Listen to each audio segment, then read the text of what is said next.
December means 24 drams in 24 days, and we are past the halfway point. I'm going to open up the Flaviar Advent Calendar and pick the bottle out for day 13 so we can get into it. Got day 13 out? Let's do this.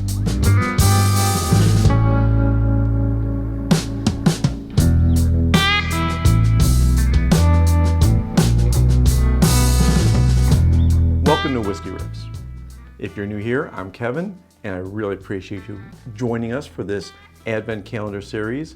We are past the halfway point, and I have a new bottle for today. This is day 13. I'm not going to look at the front of the bottle because that has the country of origin on it, and that would give me a clue as to what kind of whiskey it is, and this is a blind tasting. You, of course, can look at the front of the bottle because you're not blind tasting. You're not the one making these silly guesses on camera. When I pour this bottle, I try to leave half in there so I can try it again later when I'm in a different mood and maybe enjoy the whiskey in a different way. When I'm done with my guesses and my tasting notes, I'll look in the Flaviar tasting booklet, which will give me more information about the whiskey, and I usually do some lookup online and give you some more details as well. Let's go into day 13 and see what kind of notes I can pull out.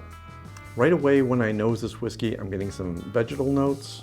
I'm getting some sweeter notes, kind of some wine notes. Seems a bit malty, and it does seem like there's some finishing to this, or some alternate barrels than just ex-bourbon or fresh oak barrels. Of course, it's hard to look at the color and tell that because a lot of whiskeys add coloring. If they didn't, I could look at this and say, well, that's been aged for a while in a warmer warmer climate, or it has some secondary finishing. I do like the nose on this. It's very nice. On the first taste, there's a good amount of oak spice there, and it definitely tastes like there's some sherry influence on this whiskey. I'm getting some baking spices, plum notes in there. Now, when I go back in for the nosing, I'm getting a little bit of frosting note, the sweetness of a frosting. Getting Christmas notes. Maybe we're getting too close to Christmas and I've just got Christmas on my mind, but I'm getting Christmassy notes now. Maybe even a little bit of peppermint on the nose. And I'm going to say this is a pretty decent ABV. I don't think it's too low. I think it might be around the 46 to 48%. The dark chocolate notes on the finish. It's a medium finish. Really tasty on the finish, though no offending notes. And a nice oiliness really coats my tongue. And that's good spice to it. I mean, there's a lot of heat and spice, even on the third taste, because now I can really taste that finish of the oak spice. But this seems like a port or sherry finish, because I'm getting those darker fruits, a little bit of raisin notes on the end there with the dark chocolate. So I'm going with a sherry cask scotch of some sort. Let me grab the book and see how right or wrong I am. We are on day 13, right? The memories of all these whiskeys. Day 13 is a Balcones. It's not a scotch at all. This is a Texas single malt whiskey. Yeah, 53% ABV, so that's going to give you the heat that I'm getting on that taste, and being from Texas, that's going to give you that dark color.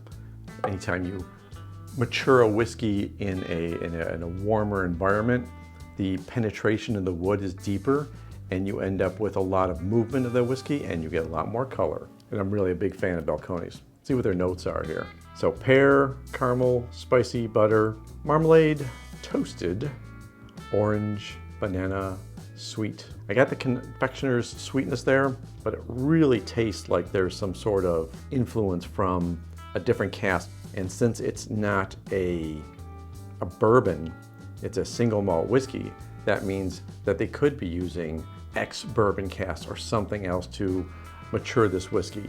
I'll put the notes up on the screen so you can see exactly what details I could dig up online. In fact, I was just at Whiskey Fest San Francisco a few days ago and talking to a few of the American distillers that are doing single malt whiskey, and they're working hard to get the label American Single Malt registered as a true type of whiskey that has regulations and guidelines around it.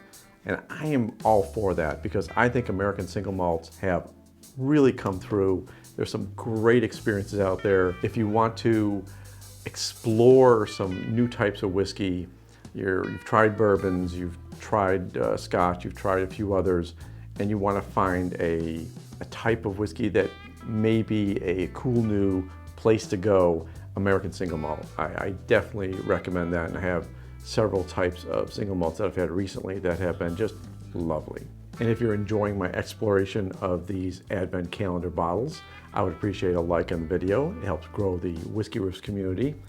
And I appreciate all the comments I've been getting on these tasting notes. It's really been helpful and really been encouraging. And I appreciate your kind words when I'm getting things wrong.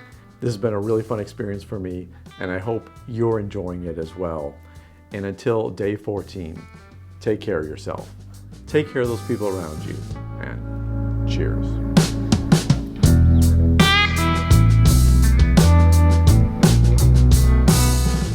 I am a big fan of Balcones. Highly recommended distillery. Almost all their stuff has been really good.